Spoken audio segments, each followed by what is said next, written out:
Автобаза Минздравдын намына чыгат токтом. Бияктан силердин мойнуңарга илинбейт ал штрафчы. Алган күндөн баштап 10 күн ичинде. Мисалы токтом кече келдиби? Кечеден баштап менде 10 күн бар. Больной ушундай тяжелый болуп турса, анын тууганы турса, кантип айдабай коесуң? Айдайсың. Уруксат бербейт бизге. Мыйзамчы. Ошону сот аркылуу. Сотко кайрылып атат, жаңы эле айтты. Больнойлорго көрсөткөн. Биз катуу айдалбайбыз. Мынакей приказ премьер-министра, министра внутренних дел. Мына скорыйлар жүрө албайт мигалка менен. Приказ чыгарып бергиле биз. Мынагы Вега деген компания ким бул өзү? Каяктан келген компания? Мунун башында ким турат? Мынакей 80% силер комиссия карап жооп өткөн. Соттон барып дагы белгилүү бир пайызы кайра келет экен, кайра карадыңар. Анан ошентип жүрүп соттон дагы силердин комиссиядан да каралбай калган штрафтарды ким төлөйт? Сиз турачуңуз, сиз bizde токтом кимге чыгарылса ошол төлөйт. Водительде? Водительге чыгарылбайт. Айтат автобазага чыгат депчи токтом. Мынакей автобазадан силер төлөйсүңөрбү? Например, ким силер төлөйсүңөр? токтом автобазага чыкты. Автобазанын машинесин водитель айдап атат да. Эгерде биз мониторингде алдыра албасак, соттон алдыра албасак, значит булар күнөөлүү да. Анда мигалканы алсаң. Жок, сиз ушундай бишкеме кылып атасыз. Бизде деген экранда карап турат. Сизге бир нерсе сурап жүргөнүбүз бар. Минздравдан келсе болмок. Келген жок, саламаттык. Келген жок, саламаттык сактоо жагынан. Туура эмес. Эми мындай эле кылыш керек болуп атат. Жок. Бир күн токтойлу. Бир күнүн баары токтотолу. Болду ошол эле. Башка решение жок. Кудайдын астында туура эмес болуп калат да. Силер өтүп кетсе, Скорыйны токтоткон бул саботаж окуп атат. Скорыйны туура эмес. Скорый иштеш керек. Баган иште алат. Силер иштегиле. Ошончун айтып атпаймынбы? Ошону айтып атпайм. Сиз бир тиын төлөбөй туруп мен чыкпайм, саботаж кылабыз деген. Саботаж кылган туура эмес да, аксакал. Туура түшүнсөңүз. Төлөп жүрсөңүз Скорыйдын эмесин тиги маяктарын чыгарып коелду да, как такси жай жүрө берет. Саламатсыздар урматтуу Су Беспредел медиа порталынын көрүүчүлөрү, кызматыңыздарга Кайрат Кенжебаев. Биз кайрадан тез жардам унааларынын автобазасында турабыз.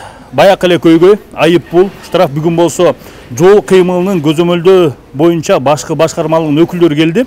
Алар менен азыр айдоочулар жолукчада. Ушул жерден көйгөй эмне болуп атат? Алар чечалабы, кыскартуулары кандай болот? Комиссиянын жыйынтыгы боюнча азыр кенен кесир чалдырып бергенге аракет кылабыз. Инженер быдык алып келип бердиби токтомдорду? Ошол моментте считается доставлением. Анан 10 күн. 10 күн ошо БДСник уже өзүнүн жумушун кылыш керек. Ходатайство жазып туруп, центр мониторингге кайрылышы керек да. Любой өзүңөр азыр возможность бар. Төлөмдө эле кирип эле өзүңөр карап турсаңар болот. Забивать этип туруп эле көрсөтөт да канча штрафы бар экен, качан болгон, каякта болгон баары чыгат да. Ошондо даже келип БДСник меники бир штрафым чыгып атат, токтом келди, келген жокпу депчи. Азыр руководствоңор менен сүйлөштүк. Мындай өзүңөр келип туруп эле бир кишини закреплять этип элечи. Бир жумада бир барып туруп эле, силердин машинаңардын баарын номерин алып алчы. Ошол жактан обращение граждан деген бар биринчи этаждачы. Ошол жактан текшерип койсо болот да. Токтом ошо чыга элек, недоставлен, ошол жактан алып туруп эле уже 10 күн ичинде ходатайство жазып кайта чыктап койсо, биз пожалуйста карап беребиз. Да бир жолу кайталанып кетейин. 97,5% жокко чыгат. Именно скорой помощь, потому что это крайняя необходимость, да? Правила дорожного движения жол берет да агач, потому что пункт 3.1 деген бар, где при включенных маяках можете отступать от правил дорожного движения деп турат да. То есть необходим, крайний необходимость. Адамдын өмүрүн сактаган ортасың, шашып баратасың. Жол берет да, ошончо. Только учурда 10 күндүн ичинде токтом алып келсе, пожалуйста, биз тараптан маселе жок да. Бизди жанагы кызылдан өтүп, анан нарушать этип өтпөйсүзбү? Ошол айла жоктон кылып атабыз да. Анын баарын түштүк. Жанагы автонаезд, мисалы үчүн мен детский бригадада иштейм. Анан баратканда туугандары, же болбосо энеси, атасы кошо барат да биз менен. Алар бизди тилдейт, айдабайсыңбы депчи. Анан айла жок айдайбыз. Эми аларга айта албайбыз да, бизге штраф келип атат депчи. Жок, байке, айдагыла. Мен сизге айтып атпаймынбы? Правила жол берет. Пожалуйста, өтүп кеттиңер, ошо токтомдо 10 күндүн ичинде келсеңер, бияктан центр мониторинг видеону көрсөтөт, маяктар менен действительно келеткан болсо, силер вызовко бараткан болсо, соответственно документтер болсо, жокко чыгарып берет ал штраф. официально вызовка барып атпайсызбы? Мыйзам жол берет. Путевойдо жазылуу вызовка. А эмнеге штраф кирип калган бекен? 101 эмнеге штраф кирип калганда ГАИге эме тез жардам кызматынанчы эмне себептен кирип калган? Текшерип коебуз. Конституцияда равенство перед законом деген бар. Кодексте бар. Неотвратимость наказания депчи. Инвалиди, кемиси баары эле жол бирдей тартыш керек жооп деп турат да. Ошонун негизинде бирок подзаконный акттарда правилалар жазылган. Что скорый помощь, оперативный помощьтарчы службалар могут отступать от правил дорожного движения депчи. Ошонун негизинде биздин толтура патрулькаларга келет. Бизди эле сопровождать деп жүрөт. Глава государств, делегациялар сопровождение, биздики эле вызовка барат. УПСМдарчы. Бул качан кабыл алынган мыйзам? 99-жылда кабыл алынган правила дорожного движения. Ошондой эле 99-жылдан бери ушундай штраф келет. Правила дорожного, жок. Штраф келгендер 19-жылдан баштап кирди да. Центр мониторингчи. Вега иштей баштабады. А правила дорожного движения 99-жылы кабыл алынган. Бул жакта айтып аткандарын көп айтып атат. Эгер ушунчалык кичине штраф калып калып анан бул жактан жумушка кетип калсак, пенсияга да чыга албайт экенбиз, чет жакка да чыга албайт экенбиз. Ушу менен калып келет экен, болгон ошол карыздын баары биздин моюнга илинет деп айтып атпасыңар беле? Туура эмес маалымат. Бияктан токтом формируется в отношении владельца транспортного средства, да? То есть машинанын ээсине. Машинанын ээси ким? Азыр эмне автобаза Минздрав болуп калдыбы? Автобаза Минздравдын намына чыгат токтом. Бияктан силердин моюнуңарга илинбейт ал штрафчы. Силерге ограничение ПС коюлбайт. Ал только бул скорой помощьтын организацияга может иск предъявлять этиши мүмкүн да, судебный исполнительдер. А в отношении силердин водитель ким экенин билбейт да, системачы. Ошон үчүн бияка автобазага келет. Анан бирөө эмени машинени 3 айдоочу айдайт турбайбы? Анан бияка келип талашып атабыз дейт. Номер деле тартып атат дейт. Толугу менен тартпайт дейт. Мисалы ким айдап бараткан, эмне болгон деп, анан келип бияктагы өзүнчө өз алымынча кырылышабыз дейт. Эметип албайчы, тарта албай ким айдаган ошону. Мындай болуп атат да. Тек участок кадров көп да. Анан 2023-жылдын штрафтары келип атат азырчы. Водитель увольненияга кетип калат. Анан булар өздөрүнчө ызылдашат. Например, бул киши ДТП болуп калса, тияктан алып чыкканда штрафтары чыкса, тияктан кое бербейт да. Ушундай маселелер болуп атат. Ошон үчүн туруп атабыз да. Тек участок көп да. Ал боюнча мына мен дагы дополнение берейин, айта кетсем. Мына Манас Арнаевич жаңы эле айткан. Алган күндөн баштап 10 күн ичинде. Мисалы, токтом кече келдиби? Кечеден баштап менде 10 күн бар. Эгер 10 күн ичинде кайрылсаңыз, сизде кайта эле ошол эле сөз болот да. Бүт путевой, накладной бүт бар колуңузда. Алып эле тиркесеңиз, эч проблема жок анда. Жок, мындай да. Вызов бар да. Вызов бар. Айдоочу кетсе деле сизде копиялар калат да. Мисалы, кечөөнү айтып атасы, 1 саатка жетпегенде 300 чакыр келип чыгып атат депчи. 300 чакырга деген значит 300 жерге барыш керек деген сөз да. Анан 300дөн да ушундай жол эрежесин бузуп болуп атпайбы? Анан ар бир күндө 1000 чакыр болсо 1000 жол сизге кайрылыш керек болсо ошондо 10 күн ичинде 10.000 жол кайрылыш керекпи? Ошондо булар ошондой да. Түшүнүп атам, туура түшүнүп атамбы ошондо? Бизде неме ал жагы да бар. Биз деген 300 штраф келсе, например, 300 лист да. 300 листке 300 лист путевой лист тиркешибиз керек и техпаспорт тиркешибиз керек. Болгону бул. Карта вызова тиркешибиз керек да. Бул жерде ошол маселелер да бар. Например, анын баары алынбайт да. Алынганда кээдеги жерлерде биздикиде туура эмес болуп калган жерлери болот да. Ошон үчүн калып калып атат да. Например, былтыр барганда кандай случай болду? Мен главный инженер жибергем. Бизде да бар да күнөө кээдеги жерлердечи. Например, мигалкасы жок, стоп линияга токтоп алат. Алар алынбай калып атат. Водительдерге да түшүндүргөнбүз, туурабы? Мигалкаңар жок, стоп линияга токтобогула. Нарушать этпегиле. Кээдеги жерлерде ушундай штрафтар келип атат.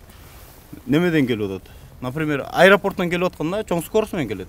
Больной тяжелый. Аэропортко эми не үчүн барышат? События болуп, ушундай ызычуулар да барышат. Баткендеги окуядан жабыркагандар ташканда да болчогон штрафтар келип турат. Биз 5 минут сайын келет да. Ар 5 минут сайын немеге илине бергенде, превышение скорости боюнчачы. Кээдегилер мигалкасын унутуп калып атат. Мен постоянно жагып жүрө албай атат да. Менде да бир суроо бар да. Мен 2022-жылы келдим эле да жумушка. Бизде детский молочный деп коет да. Мен бирөөнүн ордуна машинада отурдум да. Ал киши раматтык болуп кетти. Ал ошол штрафы бар экен 14.000 сом. 2019-21-ге чейин. Азыр 14.000 сому 28.000 болду азыр. Бияка азыр биз башка жака бөлүнүп калдык да азыр, Созачта кетип калдык да. Детский малыш өкүлгөн мурайга карачыбыз да. Азыр оформить этебиз машинен деп барса 28 миң сом штраф төлө деп, азыр жакта директор менен төлөдү ора. Бу кандай болот? Тек кантип болуп калганат тиги киши? Жок, мындай да. Токтом в отношении автобазага чыгып атат да. Ошондо ошо БДшникби кемиси учурунда кайрылыш керек болчу да кайры. Жок, азыр деле кеч эмес, сотко кайрылып эле пандемия учурунда болгон. О каза болуп калды, токтом калып калыптыр деп, пожалуйста, кайрылгыла. Сот срогун восстанавливать этип берсе, центр монитор кайта карап чыгат анын баарынчы. Анан бул юристиңер барбы жа? Юрист байке каякта? Байке баягы айтып атпасыз беле? Мисалы ушул кагазды толтуруп эле ошондон башыбыз чыкпай калды. Ошолорду айтсаңыз? Ошондон, например, 1000 деген келди деп. Бир күндө 700 чакыруу болот деп Карта атасыз. вызов жаратканда, техпаспорт, путевкасын, водительдин немесин, правасын копия кылып, 4-5 барак даярдап анан апарабыз. Срок өткөндө сотко баратабыз. Соттон да восстановить эткен сроктор болду. Именно в аткен событияда. Жана эки машина тынбай эле ташатты эле, ошолорду восстановить этип берди, срок өтүп кетсе да мониторингден алынды. Алынат атат, ал жактан жардам жакшы эле болуп атат. Убакыт эми алынып атат дейм, убактыңар. Эми убакыт кетип атат, сотко барасың, 10 десе 11-12 башталып калат. Сот менен эле эмеде жүрөбүз ортосунда. Убакыт кетип атат, чын айтканда. Шуну бир мындай жеңилдештирсе болобу же, болбойбу, кандай дейсиз? Эми бир эле суратабыз, канча депутаттарга айттык. Изменение, дополнение киргизип койсо кодекске о нарушениях. Болду, ошо менен эле чечилет эле. Эми вега болобу, башка болобу, өзүбүз мамлекетте өзүбүз эле чечсек болот.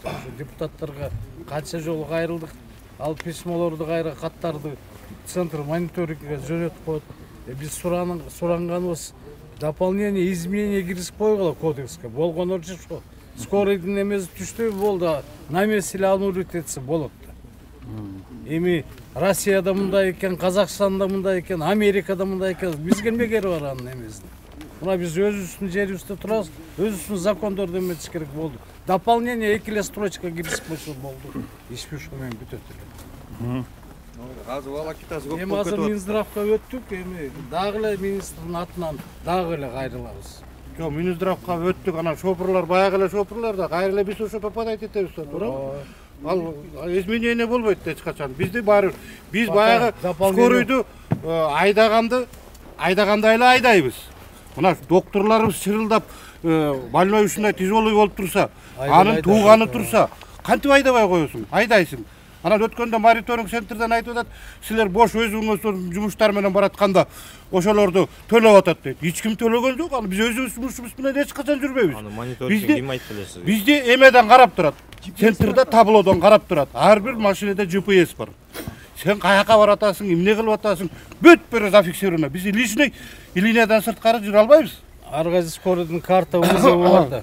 Карта вызов бар. Биз единственное бош бараткан жагыбыз, вызов жок болуп калаткан моментте станцияга барабыз. Ошондо дагы кичине багы эртерээк барып кичине бир кружка чай ичип алсакпы, кичине туалетке кирип алсакпы деген эле эме болот. Аны деле карап турат. Биз жака эч линиядан чыга албайбыз. Жана кечиресиз, сизге жооп берейин. Жана эле Манас Арденович айткандай, биз обработка кылып аткан кезде сөз мына видеодон, фотодон көрүнүп турабы, проблеска күйүп турат. Биз сөзсүз токтом чыгарбайбыз. Аны жокко чыгарабыз. Андан тышкары могу проблеска күйбөсө, көрүнбөсө. Силердики да ошондой бар. Жок, мисалы Алматыдыкы айтайын. Черно-белый эле тартып атпайбы? Ошо кандай болот?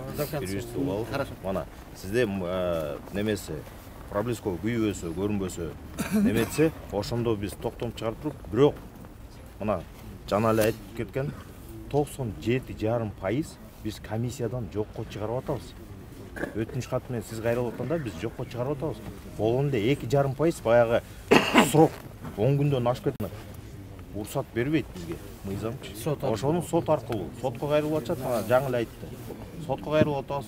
Сот жокко чыгарып туруп бизге берип атат. Бизде комиссия кайта кайрылганда бизде эле жокко чыгарып атат. Ошо менен плюс минус дегенде эле сөзсүз ошо 100% баары бир кетип атат сизде. Эми чындап айтканда силерге деле ушу көп жумуш болуп атат да, туурабы? Ошон жогору жактан өзгөрчү болбойбу? Негизги эле кайрылганыбыз эми скорый биз өзүбүздүн жумуш менен жүргөн жокпуз. Биз ушу элге мына кичине патриоттук сезим менен элге жардам кылалы. Ошонун тууганы сен деле ата энең бар, сен деле апаң бар. Анан баласы чырылдап, "Байке айдабайсыңбы?" деп турса, сен кантип айдабайсың? Айдашың керек болот да. Вынужден болосуң сен. Анан эми ушуну жогорку жактан карап, ушу мыйзамды бир жакшыраак оңдоп эле ушу скорыйду бошондукка мындай жеңилдик берип эле койсо болот беле? Сиздерге да жеңилдик болот эле. Бизге да ар бир жана кагаздарды чуркап, ал кагаздарды мен чуркап көрдүм өткөндө. Мен ушундай ДТПга кабылдым өткөндө. Мына Анкара көчөсү менен келатып. Анан ошондо айттым, мына встречкада мен Алтын Ордодон Анкара көчөсү менен күн батыш көчөсүнө келатам. Саат 6:30-да тим эле жаркылдап мигалкам сиренам күйүп келатат. Встречный докторум айтып калды, повышенный давление байке. Көрдүңүзбү, мына эки полоса тең пробка. Чыгууга туура келет. Сол полоса болсо күн чыгыштык өстөй сейре келе машина. Мигалка сиренаны көргөндө баары эле перестраивать этип мени кое берип атышты. Удуруу келе КамАЗдын аркасынан машина чага алып келип эле мени сүздү, алдыңкы дөңгөлөгүм сүздү, КамАЗдын арткы дөңгөлөгүн урулду, кайра мен арткы дөңгөлөгүмө келип сайылып калды. Эми мен ошону мыйзам эмеде жасалган дейт, баланча пункт. Сен убедись дейт, чтобы сени пропускает, а мен ал КамАЗдын аркасынан дистанция кармабай туруп Мерстин чыгагаларын кайдан билем, мен көргөн жокмун да аны. Мына мен өзүм 10 жылдан ашык иштедим ушу автобазада. Эч биринчи эле ДТП ушул. Сак эле жүрөм, видительно эле жүрөм, нарушать эткенде мындай мигалка сирена, мигалка кантип жүрөт скорый. Сигалка миренасы менен жүрөт, постоянно сиренасы менен. Ансыз рисковать этпейбиз биз антип. Биз отурганда эле Анан эми ал КамАЗдын арасынан дистанция кармабай туруп чыгып келип мени урду. Ал сүзгөн кишидин деле күнөөлөш керек да, ушундай эмеде деле бар да какой-то графада, туурабы? Ал мени сүзүп атпайбы? Жок, полоса меники деп ал туруп атат. Бирок ошону мына мени күнөөлөө кылып койду, чуркадым, докторумдан тил кат алдым. Айделе айтып атат, мына карта вызов бар, бүт баары турат. Эметкен дейт. Скорыйга полный преимущество берилген жок, байке сиз деле күнөөлүсүз деп салды. Анан Мерси деле айтса болот эле, мындай сокур деле мындай таптап көрүп чыгат. Мындай сол жагыңды кичине дистанция кармап карасаң, жаркылдап кыйкырып келаткан скорыйду көрөт элең да, деп ошону күнөөлөп койсо деле болот эле да. Туурабы, баары кой берип атат мына. Ал эми тиртик КамАЗга жабышып алып келип мына бириске чыгып туруп мени сүзүп салат да. Акыры чуркап жүрдүм, тиягына чуркадым. Жол эрежесинде правила дорожного движения байке. Өзүм эле барып болдум. Мен ушуга керек белем мен, мага керек белем. Анан докторлорум азыр ушуга айтып атам, карагылачы, мен убара эле болдум. Эми докторго айтат экенсиң, аны тууганын да түшүндүрө албайсың да, аркаңда туруп алып, баласы атасы ооруп келатса, байке ал бизде штраф келип атат да, ар бирине кантип түшүндүрөсүң? Түшүндүрө албайсың деп жүрсүң. Эми мен сизге айтып кетейин. Анан ушу жол сиздердики деле түшүнүп атам, сиздер деле мыйзам менен иштеп атасыздар. Ушу жогорку жак бизге бир көңүл буруп, ушуну бир закондуу түрүндө бир оңдоп койсо мыйзамын ушу, скорыйду бир жакшылап эле жеңилдик берип койсо. Эми скорый вообще эле линиядан тышкары жүрбөйт. Мына бизди карап эле турат, мына дагы бир жолу айтайын, карап турат биз. Биз эч качан өз жүрүшүбүз менен жүрбөйбүз. Ар бир телефонунда кайсы машина кай жерде жүргөнүн тим эле тил жерде экранында көрүп турат, стотердин экранында турат. Биз лишний эч жака жүрө албайбыз. Ошону үчүн эле жогорку жакка кайрылат элем. Ушу мыйзамды бир оңдоп бериңиздер. Бизге бир жеңилдик бериңиздер. Бул бөлөк өлкө. Мисалы алыкында атайын өзүнчө полоса турбайбыз. Алардыкында туура штраф салса, бизде гана батпай атат машина. Ошон үчүн биз бияк журналисттерди чакырып, анан кодексти өзгөртүп оңдоп бергиле деп жатабыз да. Силерде деле күнөө жок. Силер законго башыйсыңар, баары силер башыйсыңар. Түшүнүп атам. Эми негизи пропускаемый шаарда 400 миң болуш керек да машиначы. Азыр 1 миллион 200 миңге жетип калды шаарда жүргөн машиналар. Ошондо машина аябай көп. Мен силердин көйгөй маселени түшүнүп атам. Но правила дорожного движения жазылып турат да. Соблюдением правил дорожного движения дейт. Маяктар преимущество бербейт. Биз балдарыбызга да айтабыз. Бизде көп патрулька жүрөт да. Патрулькалар менен бартасыңар, светофор келди, кызыл күйдү, эки жагыңарды карап, токтоп өткөрүп атабы, анан өткүлөдү. Жол кырсык болуп калса, силер күнөөлүү болосуңар депчи. Ошо анын баары жазылган да. Жана сиз айткандай эми скоройду алып салайлы, биз деле илинип атабыз. Биз деле силердей болуп, чуркак, кадатайсын балдар барып берип 10 күндүн ичинде жокко чыгарып атат. Хотя аларда сопровождение менен жүрөт. Чоңдорду, чет өлкөлөрдөн делегациялар келди, алар менен сопровождение менен жүрөт. ал деле жумушта жүрөт да. Ал деле ошондой эле силерде болуп кадатасыз. Бизге деле неудобно, но мындай да мыйзам баарына бирдей жазылган деп турат да. Любой адам баарына бирдей жазылган, баары бирдей жооп бериш керек деп турат да. Ошол мыйзамга нарушение болгон себеп возможность берип атат кодекс, крайняя необходимость депчи. То есть силер адам өмүрүн сакташ үчүн баратасыңар депчи. Анда можно отступать. Бул нарушение жокко чыгарса болот деп турат да. Бирок бир эле эмеси носу 10 күндүн ичинде кайрыгыла, пожалуйста. Кайрыла калсаңар, ошону жокко чыгарат деп турат. Берип атат мыйзамчы уруксатында. Нарушение кылып эле анын айылы жок. Болду нарушениеңде төлөйсүңөр, айылы жок десе другой разговор да. Анда өзгөртүлүү кодексте тигинтилер десеңер болот. 10 күн берип атат да. 10 күн берип атат. Берсеңер центр мониторго жокко чыгарып берип атат. Енді мен бір сөз болобу? Мына азыр жакшы сөз айттыңыз да, 10 күн деп атасыз, да? Мына болгон окуя 2 жыл мурунку окуялар эми келип атат. Мына. Силердин жашына факты көрсөтөйүнбү? Мына. 10 күн деп атыр, уктуңар, а? Мына силерди кайсы 2-3 жылдыктан бир топто бир бересиңер. Азыр мен сизге түшүндүрүп Койтуң, мен сөзүңүзгө жооп берейин. Сиз айтып атасыз 10 күн. Макул, сиз ушуну 10 күндө алып келип берсең, мен ушул балдарга таркатып берет элем. Мына сен 10 күн ичинде штраф кылыпсың, мунун штрафын төлө деп. Но бирок койтуң. Бирок факты боюнча мына мен көрсөтөйүн. 2 жылдыкы, былтыркы жылдык мына эми кирип атпайбы? Өлүп кеткендер бар. İşini taşlap ketkenler var. Doğru, ben көрсөтөйүн ошол фактыларын. Бирок сиз айткан 10 күн эмес, мага 1 айда бергиле бизге, 1 айга фактыны. Биз ошону балдарга таркатып берейин, сен мындай болду деп. Эми жооп берип коеюн. Мындай да байке. Былтыр деп атпайсыңар. С момента доставки 10 күн. То есть бул организацияга токтом чыктыбы, силерге алып келип бүгүн бердиби? Мына 20 февралда доставили деп системага киргизет. Ошондо система 10 күн санап баштайт. С момента доставки, не с момента нарушения. Анда да бир суроо. Бул киши оюн түшүндүрүп берейин. Бул киши технармировщик. Бул киши жана 2023-жылы келген штрафты архивден издеп табыш керек да. Например, айына 2100 2000ден ашык путевка бар да. Бул киши ошону түшүндүрүп бере албайт да. Жок, мен түшүндүрүп берейин дедим. 10 күн деген айттым да. Ошону айтып атам. Бир күн деле 50-60 чогулат. Эми ошону 50-60-ты 1 айга көбөйткеле, кандай болот? Эми ошонун ичинде 1 жылдыкты эсептегеле. Макул, мен ага каршы эмесмин. Анан баягы балдар айтып аткан факты боюнча баягы. Ошо күнү келет повышение скорость деп, жөн эле ошо факт менен. Анан өткөндө бир экөөнү жөнөтсөм, барсам 1 күндө бүтпөй калыптыр. Анткени булар 8 сааттан эмес, 24 сааттан 10 күн эле иштейт. Ана 2 күн эсе алыш керек. Биз 2-нчи күнү мына директорлор туруп заксат кыла албайбыз, сен кагазың баягы чурка деп. Бул эсе алыш керек болот. 2-нчи күн даярданыш керек. Ошонусу бар да. Ооба, мен ошону айтайын. Азыркы өзгөрдү да. Мына водитель аны чуркабашы керек да. Бул силерде БДшник бар, юрист дегендер бар да. Ошолор ошол жумушту алып барыш керек. Силер өзүңөрдүн жумушуңар кылышыңар керек да. Машина айдап, вызовко барып. Айдоочу баш керек болсо ошондо штрафка? Ошо жакта биякта функциональный обязанность менен закреплять этиш керек. Юристке же БДшникке ошол жумушту алып барсын депчи. Силер өзүңөрдүн жумушуңар кылышыңар керек да. Бул токтомдор силерге келген жок, силердин атыңарга келген жок. Бул автобазанын атына келди да. Ошон үчүн автобазанын юристи или БДшник иштеш керек. Кайсы права? Кашканда биздин праваны тиркейбиз, документке деп атышат го. Сотко? Эмне сотко? Жанагы карточкаларды апарып жабыш үчүн. Правалары типке атат. Биздин штрафтарды жабып коюш үчүн сотко ашырыш керек деп атпайбы документтерди, жана карточкалар. Ал карточкалардын арасында тиркемеге биздин праваны тиркеш керек деп айтып атат да. Эми кадатайсы менен айтып атканда ал документ эмнеге керек? Потому что бул автомашина действительно вызовко бараткан. Мына путевой лист, мына могул айдоочу болчу депчи.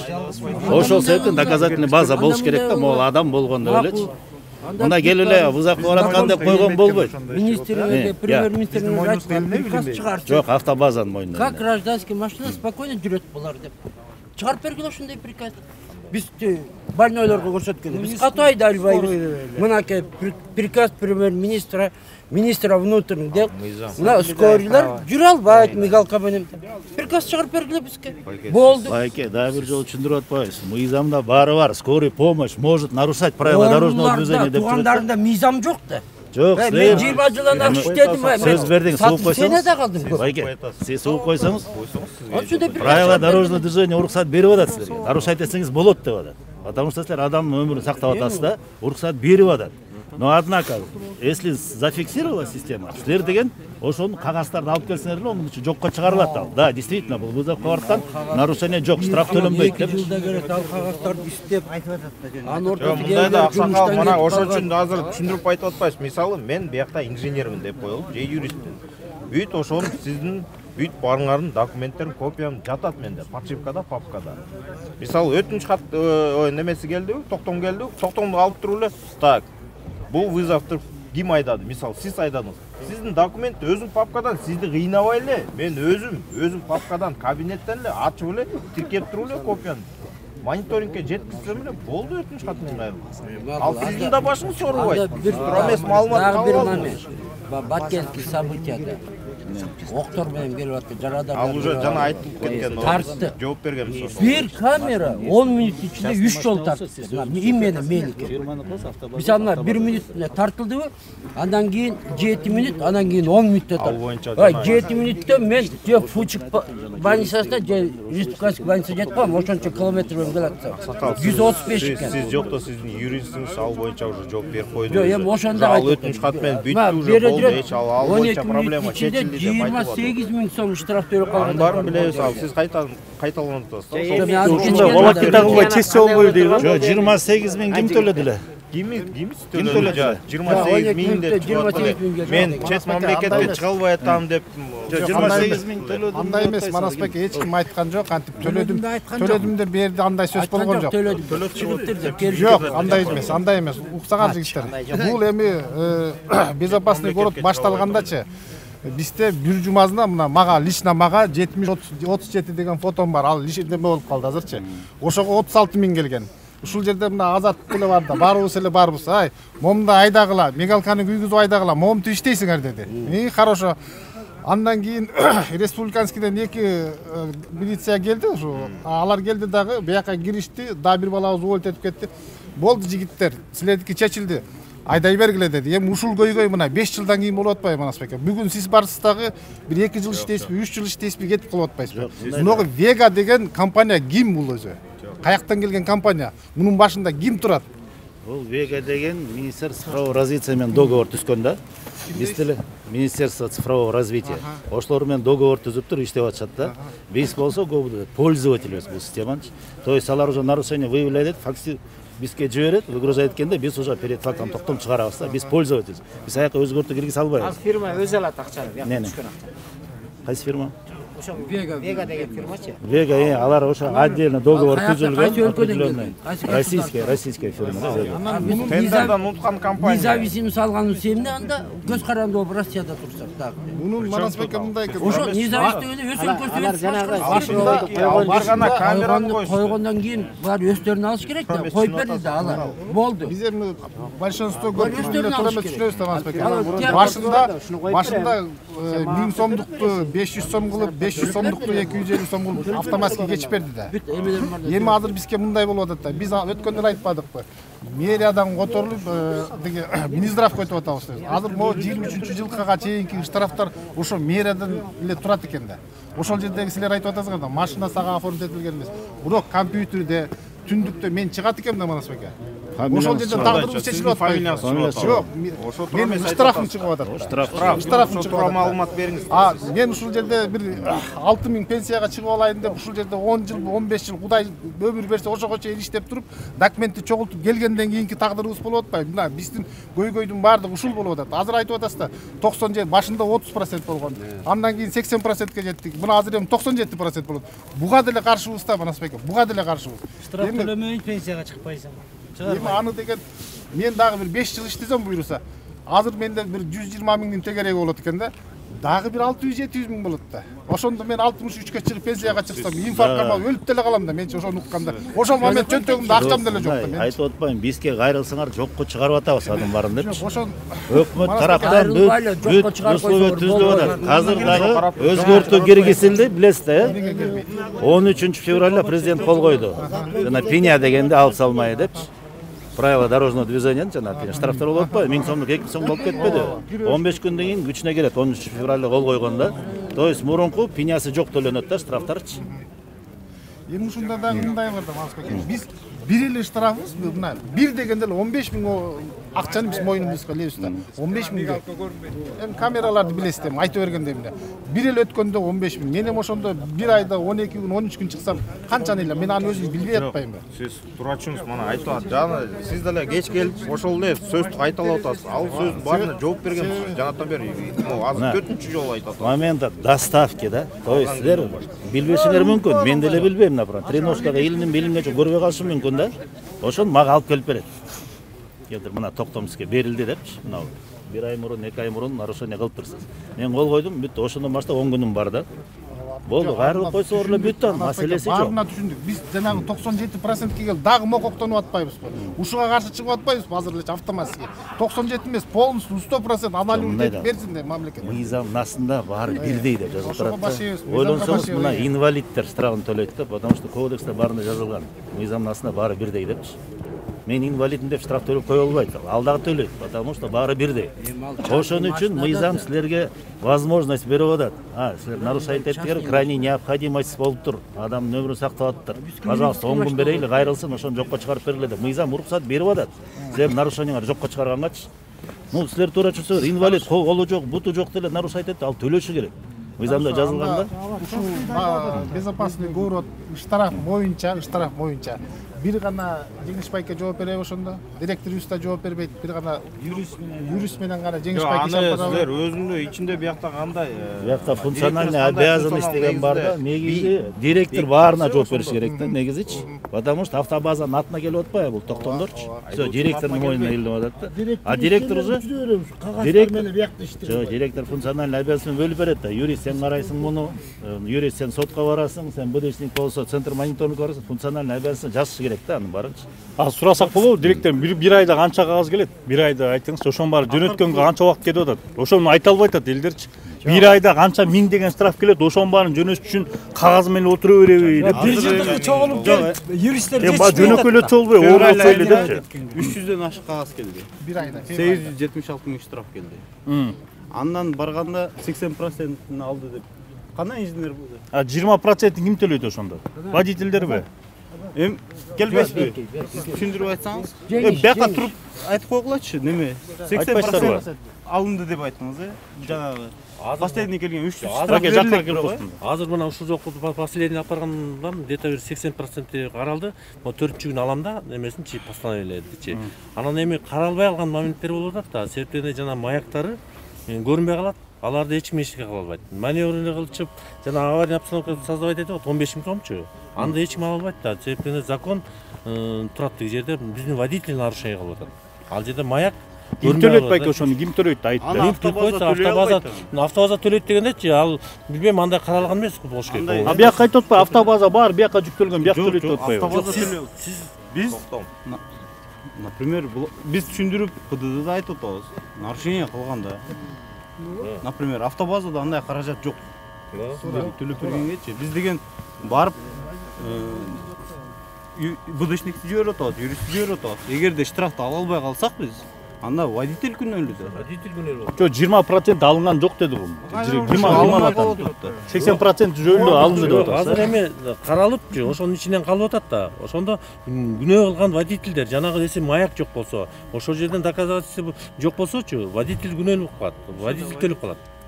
Ошол жерде. Баары эле келип водительге асылып атпайбы? Ошондо Манас байке Биз ал боюнчачы сотко да кайрылганбыз. Сотко кайрылып атабыз. Кайрылганбыз. Соттон кайра чыгып келип атат. Мен аны көлдөн чакырып келип бирөөнтүлүктөрүн турабы? Например, тартылбай калса, доказать ете албай калсак, бизде каражат жок дагы каралганчы. Биз аны төлөп бере албайбыз, кантип төлөп беребиз? Эң күрчүлүү мына 7 000ден 15 000ге чейинки штрафты силер кечирбейт экенсиңер азырчы. Аны бизге эле төлөтөт. Ошондо деп атасыздар. Ушуну айтып атпайбы? Жок. Жок, айтып атпайбы, мына водительдерге жүктөлүп атат. Силер болсо бияк чечет, бияк чече албайтам деп атат. Анан кандай болуп калат бияк? Водительдерге мойнун атпайбы? Маяк иштеп турса, жокко чыгат. 15 000 сомдук штрафпы, 1000 сомдук штрафпы, анда эмес. Боякта водительдер маяк бүгүспөй калган жөнүндө сөз болот. Сиз номер эле тартып койгон учурлар бар экен. Маяк түшпөй калган экен. Сүрөттөрдөн көрбөдүк да, маяк түшпөй калган. Ошон үчүн мен айтып атам, сиз кечирээк келип калдыңар. Көчөгөн Министерство цифрового развития чогулуш болду. Генеральный прокуратура болду, укук болду, инфоком болду, Вега болду. Ошол жактан айтып, мондай көйгөй маселе болуп атат бизде. силер фотоколлаж кылганда мигалкасы көрүнбөй калып атат десе, ани азыр экинчи сүрөттү эки файлды кошуп атат. Мындай чоң сүрөтү менен полностью машина көрүнгөн. Кичинекей жана канча нарушение каякта болгону менен чогуу чыгат да, экөө чогуу чыгып келет. Эгер мына 20% өтпөй, жоюлбайт деп өтпөй, ошондо ушуну водительдер төлөйбү, айдоочулар ошо кызылды атат. Аны кайта эле туура эмес маалымат азыр суроо берип атат. Жок, сиз айтып атпайсызбы? Мага бияк төлөйт дейчи, бияк болсо биз төлөй албайбыз деди. Силер болсо айтып атасыңар, базага анан ошо министрликке, мамлекетке салынат деп атпайсызбы? Сизге түшүндүрүп айтайын азыр. Мына 80% бизде мониторинг аркылуу өтүнүч кат менен кайрылган уже чечилди деп айтып атат өзү. 20% калганы, 20% калганы ар кандай маселелер болуп атат. Аякта бир гана жанакы проблесковый күзгөн эмес, анан немеси эмес деп туруп айтып атпайбы? Андан тышкары мына өзү эле айтпадыбы жаңы эле. Сотко да убакыт 10 күн ичинде да жетпеген, ашып кеткен, ошону сотко кайрылат. Сот эгер жокко неметсе, чыгарса кайта бизге келип, ошонун негизинде биз кайта эле карап чыгабыз. Аябай эле волокита кылып атпайсызбы? Ушунун кереги бар белет. Мыйзам негизинде. Жок, ал жерден биз эми сотко кайрылганда ал жерден аны карабайт экен. Бизге андай случай болду. Бизге восстановление срока. Восстановление срока кайра пересмотреть. А пересмотреть эткенде комиссия кайра карайт эле, ошол бизде фактор болуп атпайбы? Жана маяк жок, кайра эле төлөш керек болуп атат. Ал карабайсызбы? Ал туурада маалымат айтыш керек. Маяк жок. Жөнөкөй маяк жок болгон ал бир гана нерсе. А бирок эгер доказательный база вызов бар болсо, биз аны кечиресиз. Биздики деле түшүп атпайбы? Командир момдолуп калды. Анан эми кызыкта эле дейм. Өткөндө мен мисалы өтө тяжелый, мен детскийдемин. Өтө тяжелый баланы алдым. Жан кар аралаш уруп атат. Келаттык, келаткан жалга жеткен аганда мен мигалкам иштебей калды. Мен мына электр байке түн ортосунда чалдым. Байкам о мигалка иштебей, эмне кылат, кандай кылсам иштейт деп. Жаа менен суу аралашканда мисалы үчүн деген мигалка өчүп калат экен, иштебей калат экен. Мен электрик байкеге чалдым, мен сразу токтотсом, артында мамасы айтты. Мен балам өлүп калсам сени жооп берем деди. А мен айла жок, мигалкасы жок болсо да ошо менен бардым. Вызов бар да? Бар. А болду. Мигалка келат эле өзүнөн иштебей калды. Сен жанатан бери сизде вызов бар болсо кагаз түрүндө доказательный базаңыз бар да, башыңыз оорубайт ал жагынан. Айтып кеткен ал нерсе уже канча жолу айтып. Эми бизде насчет вызов боюнча аны бизден путевка жазылат. А путевканын артына качан вызов бар болсо.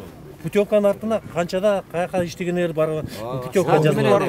А карта вызова бизде каралбайт. Ал карта вызова ошол поликлиникада болот. Мисалы үчүн эмне диагноз менен барган, кандай болгон турабы? Аны болсо биз отношение алабыз. Вызов бар болсо биз жакта каралат. Жок, вызов бар, а бирокчу ал вопрос боюнчачы жана карта вызовун ала албайбыз. Медиктерге кайрылышып Барга келгенде убактыбызды жазабыз бизчи, адрес менен. Ошол убакыт менен сыгмана кетсе болду экен. Бар да. Вызов-то был, официальный вызов-то, турачыңыз, ал официальный вызов. Эми биз суроо берсе албы? Суроо береличи. Байкеле. Мынакей 80% силер комиссия карап жооп эткен. Соттон барып дагы белгилүү бир пайызы кайра келет экен, кайра карадыңар. Анан ошентип жүрүп соттон дагы силердин комиссиядан да каралбай калган штрафтарды ким төлөйт? Сиз турачыңыз, сиз bizde токтом кимге чыгарылса ошол төлөйт. Водительде. Водительге чыгарылбайт. Айтат автобазага чыгат деп токтом. Мынакей автобаза директор силер төлөйсүңөрбү? Например, ким силер төлөйсүңөр? Токтом автобазага чыкты. Автобазанын машинесине водитель айтып атат да. Эгерде биз мониторингде алдыра албасак, соттон алдыра албасак, значит булар күнөөлүү да. Анда мигалканы алып чыгсаңдар да зачем? Жок, азыр биз деген айтып атам го, алдыра албасак. Ал боюнча. Жок, уксаган. Эгер экөөнөн алдыра албасак, соттон комиссия алган жок, экөөнү. Соттон кайра келди, комиссия албады. Значит, алдыра албай калдык да, туруп. Анда водитель күнөөлүү да. Бизди деле туура түшүнгүлө. Биз дагы водительдерге да айтабыз. Жөндөн-жөн нарушать этпегиле. Ар бир нарушение доказательствосы менен болсун. А значит, доказать эте албаганы, значит, водитель күнөөлүү болот да берди. Демек, акыр аяк келип, айдоочулардын мойнуна илинет. Жок, нарушать этпегиле десеңиз, алда туура эмес да. Нарушать этпей айдагыла дегенде булар эчтеке жетишпей калат да. Шопокова Токтогулдан, Ножовой деп. Барсам 17 жашта бала экен, капталга саян экен. Уже кан кетип, кубарып калыптыр. Мен чыгып туруп эле салып эле. Жеткиче мигалкам 2 жолу өчтү.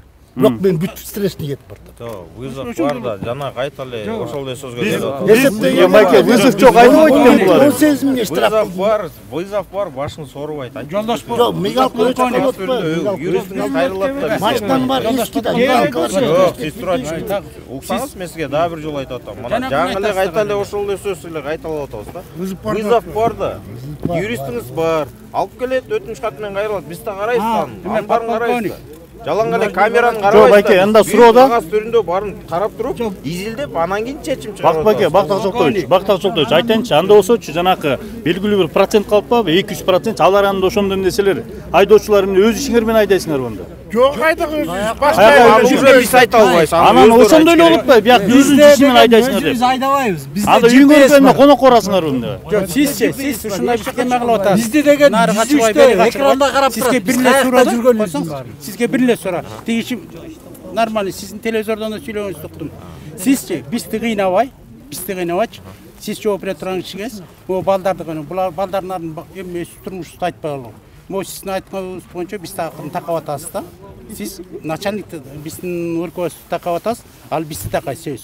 Мына сөзүнөн түшүнүп. Ошондой эле болуп. Сиз жөн эле чакырыпчы, биздин эмени Шайахметов чакырып, ошо менен чечсеңиздер болот.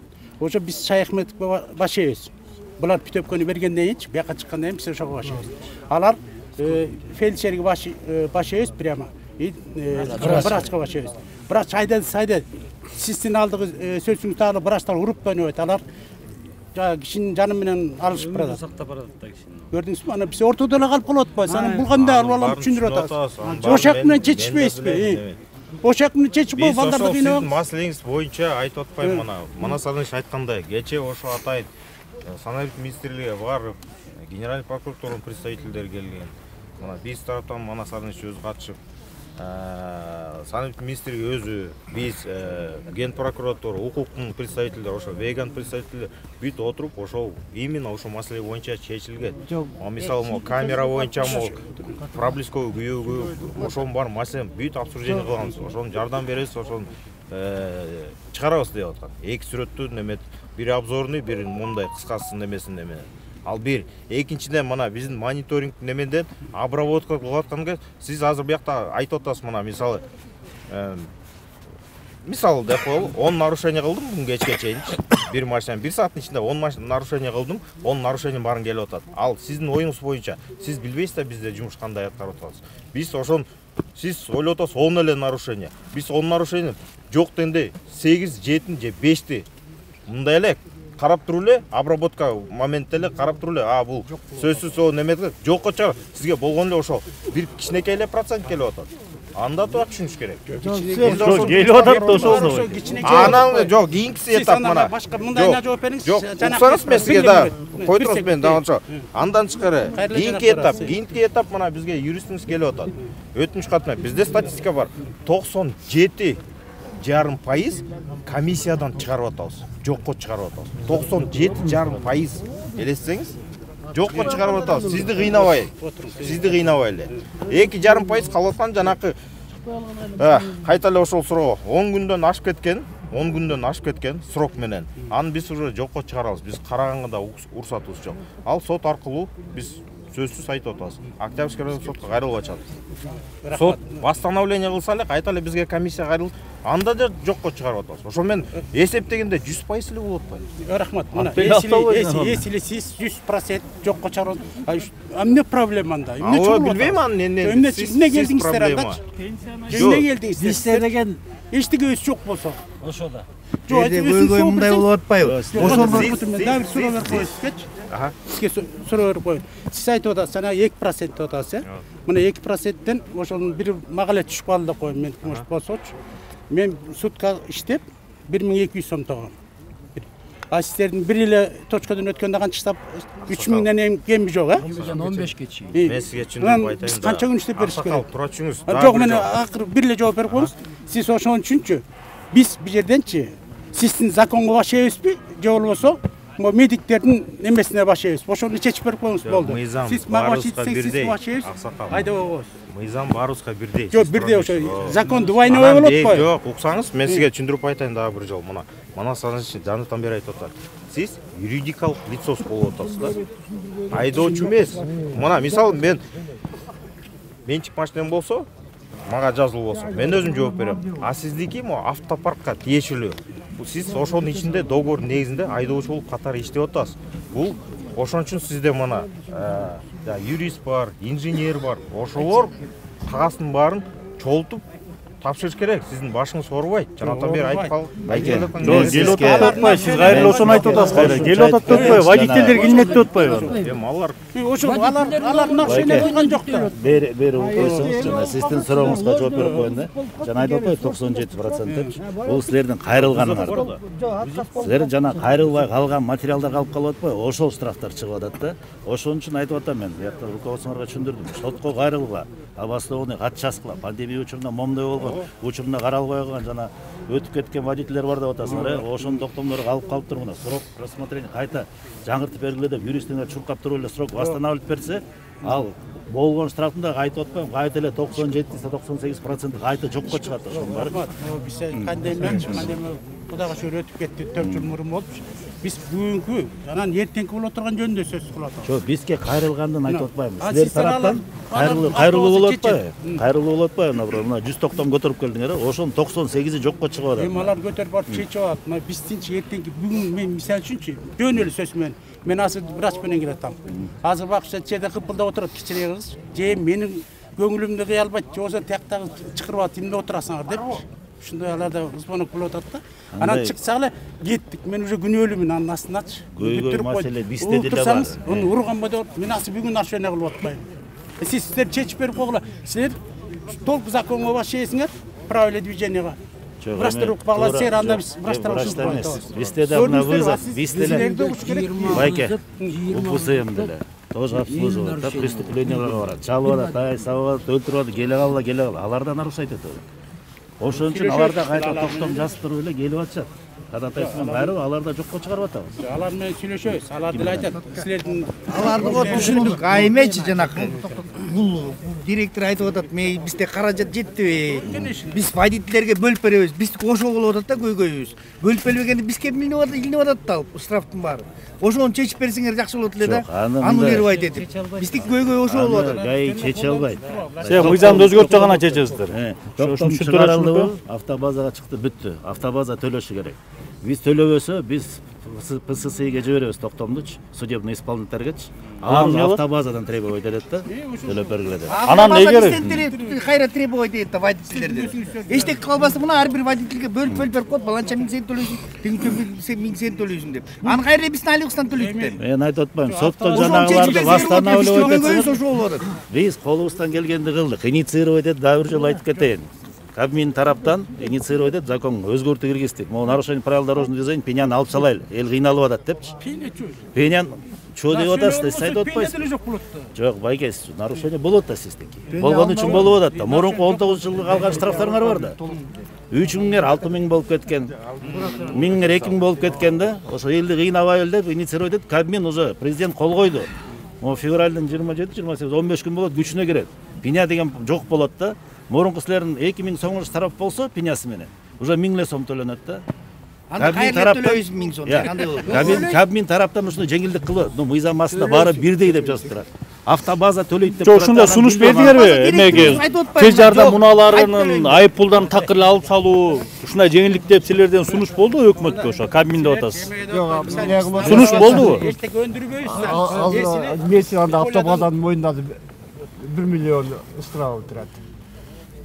Ансын айта албайт экен, автобазада миллион штраф барбы силерде? Ким айтты?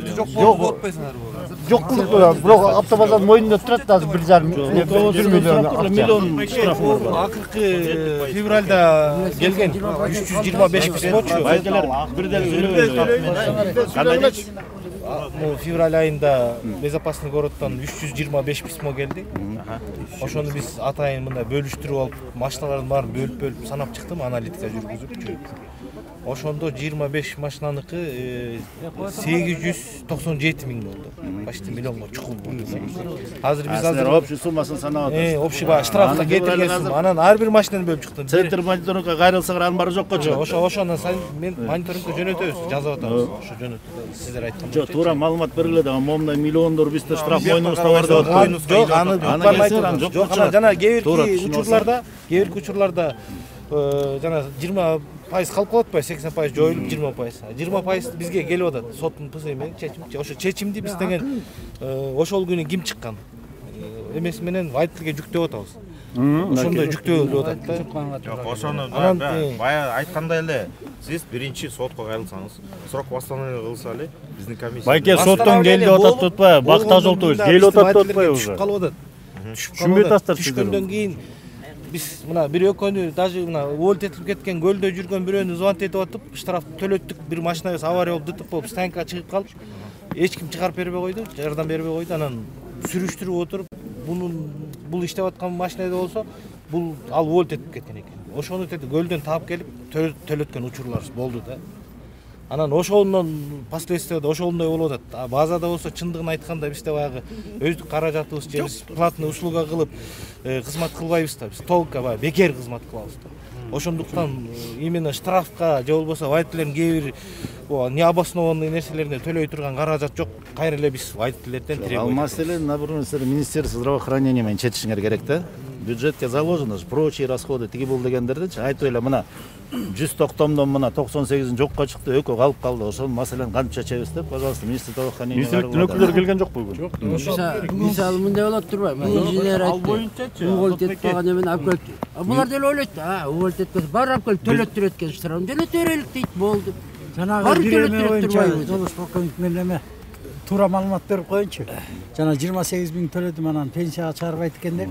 28 штраф бар экен деп айткам, мен айткам. Төлөгөн жок, ал бар түштүм, штрафка түштүм деп айттым. Пенсияга 60 жаштан оформить этсем болобу деп бардым, сот заштагычы. Барсам, штрафыңыз болсо пенсияга чыкпайсыз деди. Ошол эгер мага оформили болсо, штрафыңыз эмес, автобазадан штраф. Ошол туура маалымат кылып атам азыр. А менде ал штраф жок экен пока. Анан дагы бир түшүндүрүп берди. Эгер сизде болсо, ошондой штраф болсо.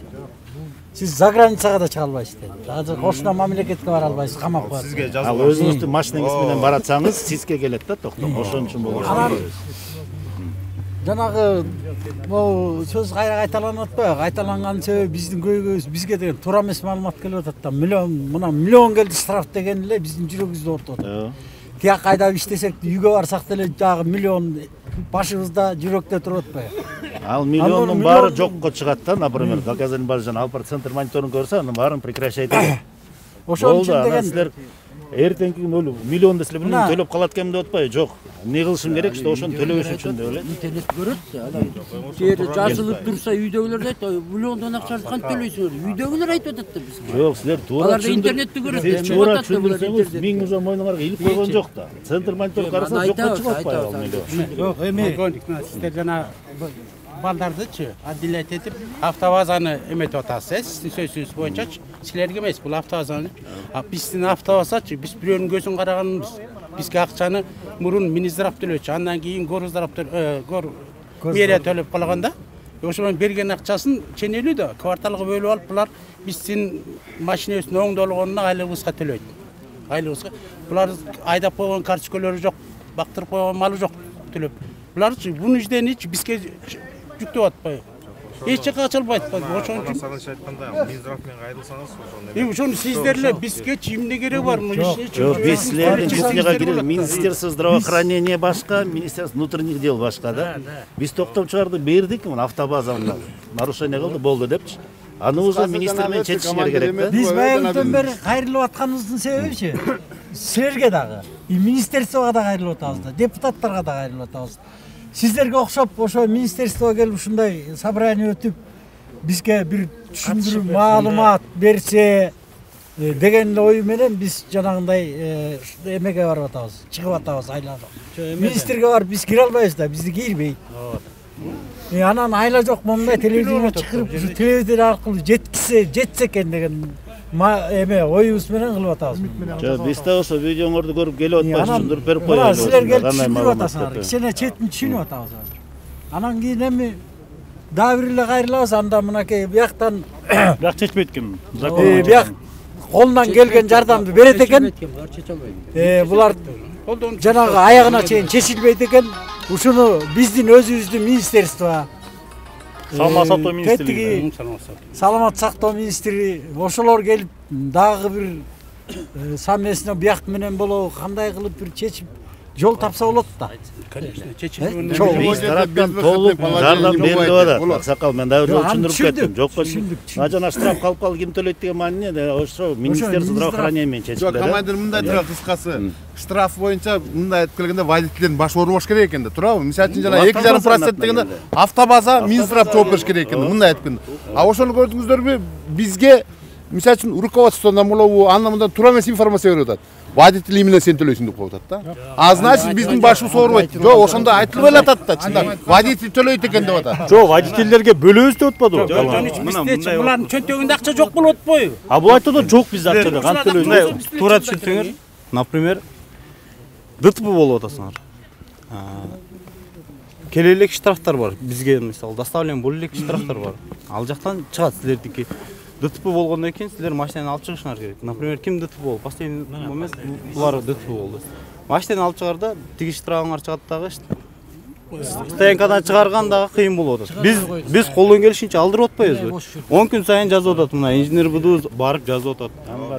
Юристибиз сотко барып кайрылып атат. Чечим чыкпайынча. Бирок бизде ошол маселелер болуп атат. Например, машинаны чыгарбаса, бул байке келет, бизди неге чыгарбайсыңар? Биз иштешибиз керек. Стоянкадан чыгарып акча жок. Биз чыгарайлы десек, штраф болуп, ошондой маселе болуп атат. Бизде туура. Сиз туура түшүндүрүп айтып койсоңуз, ошол боюнчачы. Эми ал бул жерденчи жанагы безопасность городдо силерден ДТП болду. Ошол моментте барып машина стоянкадан чыгаралы дегенде безопасность городдо данный бар да. Ошол машина канча нарушение кылган, ага чейин. Аны закондуу түрдө действительно чыкпай атат стоянкадан, туурабы? Төлөмөйүнчө. А төлө дегенде ким төлөш керек? Базада если андай средства жок болсочу. Водитель, айдоочу да. Биз ал штрафты келе элек болсо обжалование жазбай элебиз. Годга келе элек штрафка эчтеке жаза албайбыз. Жаза элекпиз буга чейин. Бирок системада бар. Системада турат. Түшүндүрүп кетейин байкелер, мына да. Безопасный город боюнча штраф центр мониторингге келет. Мына жана жол кырсына катышып атпайсыңар. ДТП болуп калдыбы или жолдон тосуп нарушение деп протокол бирок андай болду элек. Скорый помощька протокол жазды дегенчи көчөдөнчү. Ошончо ДТП болду, протокол СИЗге түзүлөт. Если сиз күнөөлүү болуп калсаңыз, анда штрафты сиз төлөшүңүз керек болот да. ДТПда токтомсуз атыңызга чыгып. Штрафтардын барымбы? Жок, ДТП болсо дейт. Ошо мурунку штрафтарды айтып атат. Ошого моюнда илинип турган штрафтарды айтып атат. ДТП жасаңар өзүңүз төлөйсүз, ал белгилүү ал, туура. Ошону айтып кетейин деп атам да, токтом кимге чыкса, ошол киши төлөш керек да. Центр мониторинг безопасный город болсо, автобазага чыгарат. ДТП кылсаңыз, фамилияңыз жазылып атат, токтом сизге чыгат да. Жок, ошол бир машинада үчөөбүз иштейбиз да, напримерчи. Ошол үчөөбүздү алып барып, мен ДТП болсом, например, мен ДТПга болсом, мага куруш деп салат атпайбы? Жок. Эки балам ошон баягы кайта эле ошол сөз. Сизде мына мисалы бүгүн сиз айдап атасыз. Путевой негизинде сизде. Эртең мен айдасам, ошол күндө ар бирөө сизде бар да папкаларда буякта. Сиздин башыңыз оорубайт ал боюнча. Ошондо жана эмес маалымат түшүнүп атасыз. Өткөндөгү балдар айтып кеткендей, ар бирибиз түшүнүп алдыңыз ошо. Ар бирибиз айтып кеткендей нарушение кылып атабыз да ар бирибиз. Ошол эки нарушениени алып келип бизге төлөп салып атпайбы? Например, ар бир күндө ар бир өзүнүн байке муну кайталанып атат. Кайрылып негизи мен ошо ДТПга кабылдым да. 17 штраф бар экен. Анан айтты, мына могу штрафты Акматтың төлөйбү, Ташматтың төлөйбү? Төлөп кел дейт сразу. Ошондон баштады. Төлөттүр атпайбы? Анан мен аны кантип төлөп келем? Мен кандай төлөйм? Мен жаңгыс айдабайм да машинаны. ДТПныкын өзү төлөйт, анан келип бияка айтсам, сен путевканы көтөрүшүң керек экен. Проблема создавать этти. Карта бузупту мага центрден ким бермек эле мага? Жок, бул жерде аяктан бербейт мага. Медицинский картасы кайрылып койсоңуздар. Жок, бул жерде кайрыла турганыбыз жана жогоруда айтып кеткен, могу иштеп аткан водительдер айткандай, бул жерге собрание дегенден келгенбиз. Мына баарыбыз путевка алып жумушка чыккан турабыз. Жумуш токтотуп турабыз азырынча. Анан бул органдан келген кишилер деле эчтеке чече албайт экен, чындыгы собрание болот дегенден келгенбиз. Ошо Минздравтан келсе болмок. Келген жок, келген жок, саламаттык сактоо жагынан. Депутаттардан бирөө келип катышып, эме ушунча кишинин эмесин тагдырын чечип берип койсо болмок. Булар менен чогуу кеңешсе болмок. А бул кишилер болсо законго баш ийет, өздөрүнүн законун айтып атат, жазып атат. Мондай болот, тигиндей болот деп. Булардыкы да туура, буларга претензия кое албайбыз. А мониторинг жөнүндө тоже вот туура түшүндүрүп атышат. Аяка тигиндей болду, мындай болду. Анын баарын туура түшүндүрүп атышат. Чече турган тетияктагылар келиш керек болчу. Минздравтан келиш керек. Бишкек шаарынан жогорку кеңешке шайланган депутаттар барды. Ошолордон келиш керек болчу депутаттар. Өзлөрүнө выборга аз калганда келет, атакына келбейт эле. Жок, негизи ошондой болуш керек эле. Эми азыр кумуштар менен деле топ жок барыбыр. Өздөрү законун айтып атат. Законго баш ийебиз баарыбыз. Туурабы? Анан эчтеке кыла албайбыз. Эми мындай эле кылыш керек болуп атат. Жок. Бир күн токтойлу. Бир күн токтойлу. Болду ошол эле. Башка решение жок. Кудайдын астында туура эмес болуп калат да. Силер өтүп кетсечи. Ал чоң күнөө болот. Эмеге чейин барабыз. Жумушка келесиз, эме менен барабыз. Чоңдор ошого рызык айтып токтоткон туура эмес болот. Дагы бир жолу айтып атам силерге. Тагдырда адамдын тагдыры любой. Эртең мен чыгырып калышым мүмкүн скорыйдынчы. Анан силер митингге келген туура эмес да. Биздин мойнубуз какча атпайбы. Скорыйны токтоткон бул саботаж окуп атат. Скорыйны туура эмес. Скорый иштеш керек. Баганы иште алат. Силер иштегиле. Ал боюнча биз кайрылып атабыз. Азыр деген Сиз төлөдүңүз, канча төлөдүңүз штраф? Мага айтыңызчы. Канча төлөдүңүз? Канча төлөдүңүз? Эмнеге төлөйм? Ошон үчүн айтып атпаймынбы? Ошону айтып Сиз бир күн төлөбөй туруп мен чыкпайм, саботаж кылабыз деген. Саботаж кылган туура эмес да, аксакал. Туура түшүнсөңүз. Төлөп жүрсөңүз. Скорыйдын эмесин тиги маяктарын чыгарып коелу да, как такси жай жүрө берет. Өлсүн. Аксакал, сиз кечирип келдиңиз, кайталанып коеюнчу сиз үчүн. ПДДда бар. Мыйзам жазылган, мындай. Кызылга өткөн болбойт, стреске чыккан болбойт. Ошон үчүн силерге маяк берип атат. Ошон үчүн биз өтүп атабыз. Отступать этсин деп. Ошон үчүн биз өтүп атабыз. Андай болсо алып коюш керек маякты. Ошон үчүн байке, бизге кайрылганда жокко чыгарып атпайбыз, сиз туура түшүнсөңүз. Азыр маяктын көбү иштебейт. Акча жок. Азыр кайталамыз, кечиндөлө кайта ошол суроо болот. Чечилбейт экен. Чече албай иштебейт.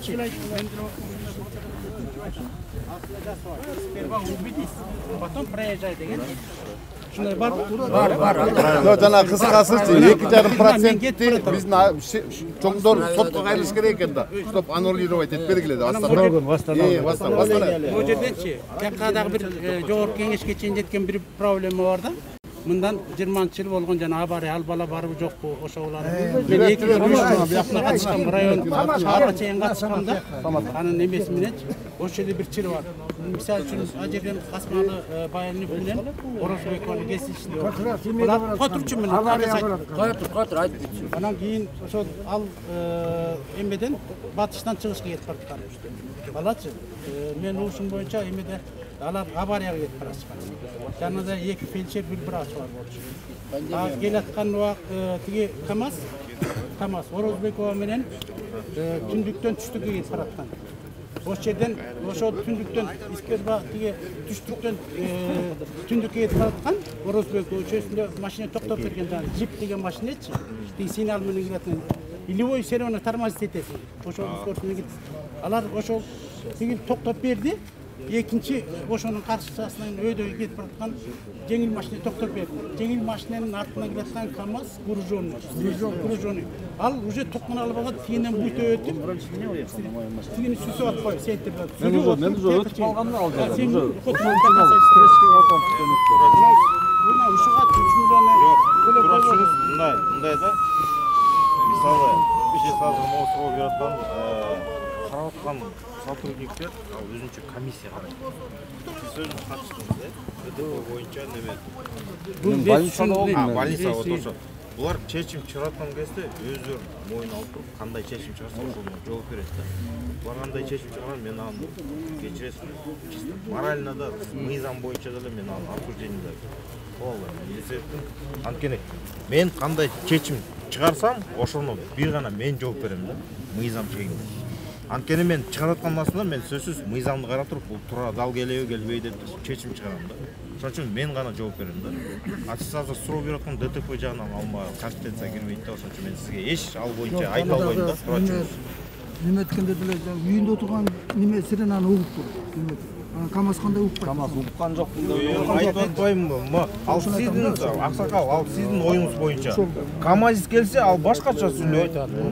Туура түшүнүш керек, ошон үчүн айтып атпаймынбы? Ушу менен бир бул айып пул алынабы, жеңилдик каралабы маселеси бүгүн дагы эч кандай чечилген жок, бир так маалымат болгон жок. Мындай жагдайга айдоочулар нааразы. Такыр эле бул айып пулдар тез жардам унааларына алып салынсын. Биз бейбечара айдай бербейбиз машиналерди. Биз ошо чакыруулар гана айдап барабыз. Ишибизди аткарабыз деп атат. Бул штраф, айып пул деген болбош керек деп өзлөрүнүн жүйөлөрүн келтирип жатышат. Алып калуу ушундай. Сиздер менен коштошобуз. Кийинки берүүдө көрүшкөнчө саламатта болуңуздар.